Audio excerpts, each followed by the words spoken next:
오늘 새로 시작되는 열왕기하 1장 1절에서 8절까지의 말씀은 아합의 아들이었던 아하시아의 추락에 대해서 기록이 되어 있습니다. 아합이 아람과의 전쟁에서 죽음을 맞이한 후에 그의 아들이었던 아하시아가 왕으로서 등극했지만, 아합이 죽은 다음에 열왕기하 1장 1절에서 처음 기록하고 있는 것은 뭐냐면 모압이 이스라엘을 배반했다는 그런, 결국 이스라엘의 위기를 말하고 있는데요.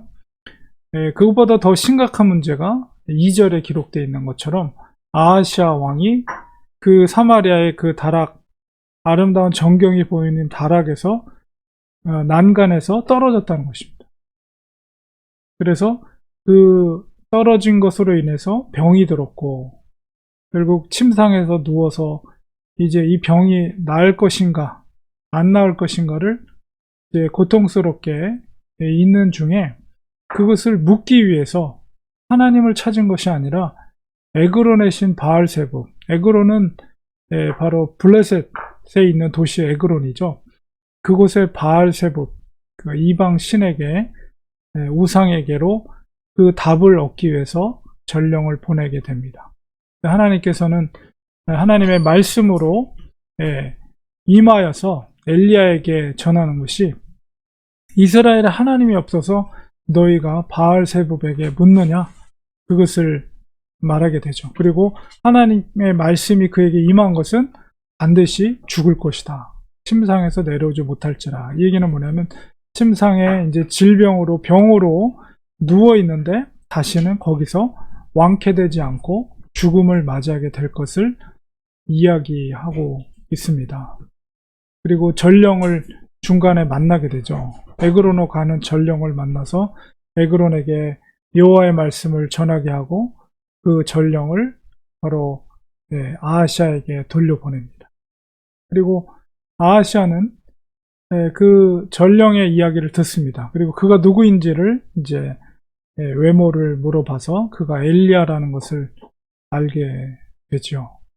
그래서 아합의 아들이었던 아하시아가 얼마나 악한 왕이었는가를 바로 그가 어떻게 행동하는가를 통해서 우리가 짐작할 수가 있는 거죠. 결국 하나님을 찾지 않는 아합의 아들 아하시아는 결국 죽음을 맞이할 수밖에 없는 그런 결과를 초래하게 됩니다. 여전히, 그런데 이것은 이미 아합 시대에 하나님의 선지자를 통해서 예언된 말씀이 아합의 아들이었던 아하시아에게 성취되는 사건이라고 볼 수가 있죠. 그래서 그의 아들 때의 모든 남자들이 다 진멸하게 되는 그런 일이 이루어지는 과정이라고 볼 수가 있습니다. 그가 고통 가운데 있을 때 하나님을 찾았더라면, 그래도 하나님께서 그의 회개와 하나님을 찾는 것에 대해서 하나님의 뜻을 돌이킬 수도 있었을 텐데, 그는 하나님을 찾지 않았어요. 오히려 블레셋의 신을 찾았던 그의 그런 악행으로 말미암아 결국은 죽음을 맞이하게 되는 것을 보게 됩니다. 그 열왕기 상하, 그 다음에 사무엘 상하는 바로 선지자 중심, 선지자의 관점에서 기록된 역사라고 볼 때 이제 엘리야의 이야기가 계속 진행이 됩니다. 물론 엘리야가 승천한 후에 그의 후계자였던 엘리사 이야기가 진행이 되면서 선지자의 관점 속에서 역사를 기술하고 있다는 것을 우리가 볼 때, 일반 역사 속에서 아무리 훌륭한 왕이라 할지라도 선지자의 관점, 하나님의 율법과 계명과 신앙의 관점 속에서 무엇이 선인가 악한 왕인가를 우리는 이 역사 속에서 깨닫게 되는 것이고, 그 교훈을 통해서 이스라엘 사람들은, 나라를 빼앗긴 그들이, 포로 생활하고 있는 그들이 우리가 하나님께로 돌아가야 된다는 것을 다시 한번 생각하는 것입니다. 그리고 이 시대를 살고 있는 우리들에게도 역시 이스라엘의 역사는 바로 우리가 형통하기 위해서, 진정한 형통을 위해서 어떻게 살아야 될 것인가 라고 했을 때, 하나님을 경외하고 하나님을 진지하게 섬기고 주님을 사랑할 때, 그리고 그 율법을 지킬 때야말로 형통의 삶이다. 그리스도인에게서. 우리는 이것을 통해서 깨닫게 됩니다. 우리가 이스라엘 역사를 계속 보면서 열왕기 상하를 통해서 그 영적인 교훈을 깨닫고 이 시대를 우리가 정말 하나님이 기뻐하시는 그리스도인으로 살아가는 우리가 되야 되겠습니다. 기도하겠습니다.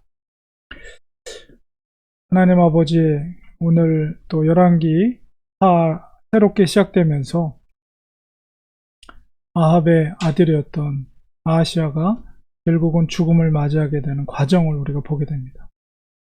시대를 초월해서 우리가 하나님을 경외하고 하나님의 선포된 말씀을 믿음으로 받고 그 뜻대로 순종하며 사는 것이 진정한 형통이며 축복이라는 것을 우리가 다시 한번 깨달으면서 우리들도 이 시대 가운데 믿음으로 살아가는 저희들이 되게 도와주시옵소서. 예수님의 이름으로 기도드리옵나이다. 아멘.